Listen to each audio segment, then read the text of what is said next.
Assalamualaikum warahmatullahi wabarakatuh. Saya Fatma Zuhrotunisa, dosen Departemen Gizi Kesehatan FKKMK UGM. Di sini saya akan menyampaikan masalah kesehatan yang mungkin ini akan bisa dijadikan bekal untuk bulan Ramadan ini ya, yaitu adalah dehidrasi. Ya.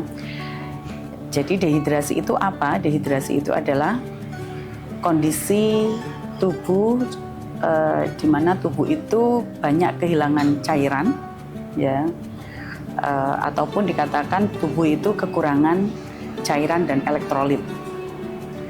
Nah, penyebab dehidrasi itu bisa karena kurangnya minum, kemudian juga aktivitas fisik yang cukup berat, kemudian cuaca yang panas, ya, dan mungkin juga ada sebab-sebab lain yang disebabkan oleh konsumsi makanan tertentu ataupun obat-obatan tertentu. Gitu.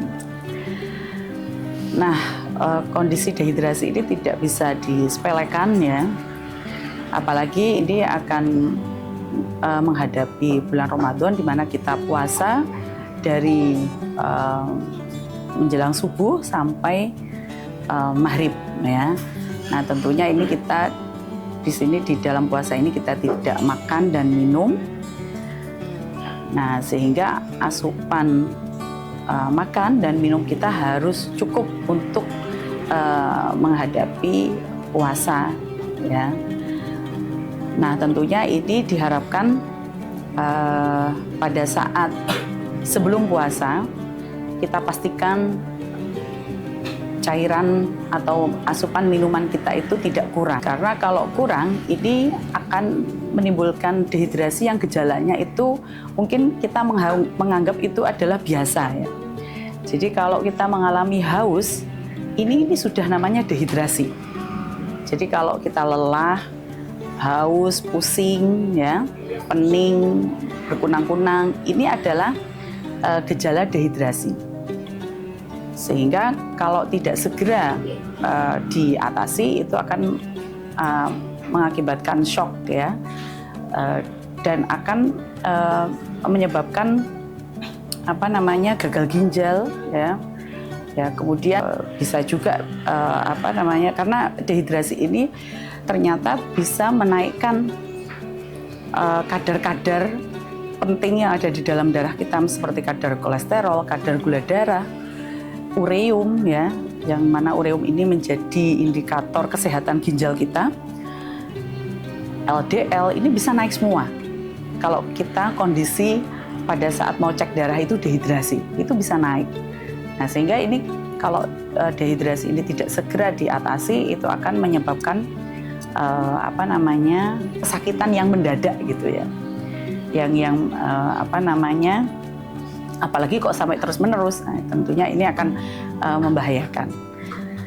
Sehingga perlu kita kenali gejalanya tadi ya. Jadi gejala awal itu adalah haus dan warna urin pekat. Jadi kalau kita buang air kecil itu kita lihat urin kita itu. Jadi urin kita lihat warnanya apakah berwarna putih kekuningan atau kuning pekat ya. Kalau sudah kuning pekat ini berarti kita sedang dalam kondisi dehidrasi, sehingga segera untuk menghidrasi tubuh kita. Nah, oleh karena itu pada saat sebelum kita puasa kita harus meyakini, memastikan ya bahwasanya kita sudah minum banyak. Nah, kita atur saja mulai dari maghrib ya, misalnya mulai dari maghrib sampai menjelang subuh itu berapa gelas yang kita minum ya. Kan kebutuhan kita itu 2 liter, sekitar 8 gelas, ukuran 230 ml. Kalau kita botol aqua itu berarti botol itu kan ada yang 660 ml, nah itu 2,5 botol dalam sehari. Nah, sehingga kita harus membagi minuman tersebut di waktu malam, ya, di waktu malam kita harus membaginya. Supaya apa? Supaya paginya pada saat puasa kita tidak mengalami kehausan, kelelahan, ya, dan pusing. Apalagi kalau memang kita itu aktivitasnya agak sedikit tinggi, ya. Nah, itu tentunya semakin penting untuk menghidrasi tubuh kita sebelum melakukan puasa. Jadi salah ketika kita minum itu pada saat haus. Jadi pada saat haus itu sudah telat itunya, sudah telat. Itu sudah terlambat, kita sudah dalam kondisi dehidrasi. Jadi kalau makan itu kan di hadis nabinya itu kan menyebutkan makan ketika lapar dan berhenti sebelum kenyang gitu ya.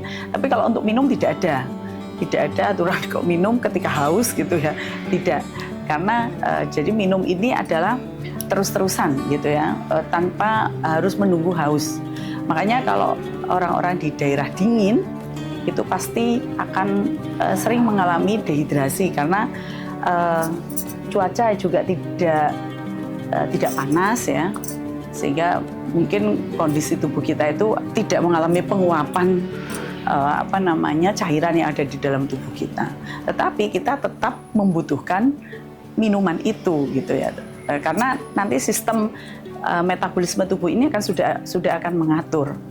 Tentunya kalau misalnya cairan kita cukup, tapi ternyata kita kebutuhannya tidak sampai 2 liter, dia akan keluar lewat urin. Tetapi kalau misalnya cairan kita cukup, tapi ternyata memang pas dengan kebutuhan kita, dengan aktivitas kita, ya pasti kita tidak akan keluarnya pasti lewat keringat. Nah, ataupun di urin itu lebih sedikit gitu ya. Tetapi kalau sampai kurang ya, jadi kalau sudah cuaca panas, aktivitas tinggi, tentunya ini lebih dari 2 liter ya. Artinya itu kan kebutuhan normal ya, normal itu 2 liter. Tapi kalau sudah ada aktivitas fisik, kemudian kerjanya di cuaca yang diterik matahari, tentunya ini akan tambah gitu ya. Sehingga memang penting untuk mengenali kembali dehidrasi tersebut, karena ini berefek panjang ya. Jadi kalau kita dalam kondisi dehidrasi, kita tes tensi kita itu pasti tinggi ya. Jadi tadi ada kolesterol, ada itu tinggi semua ya, karena itu berpengaruh. Hasil tes darah itu menjadi kurang akurat kalau kita sedang mengalami dehidrasi. Ya, saya kira itu yang bisa saya sampaikan. Terima kasih. Salam sehat selalu. Semoga ibadah puasa kita lancar dan tentunya dalam keadaan yang sehat dan berkualitas. Sekian. Assalamualaikum warahmatullahi wabarakatuh.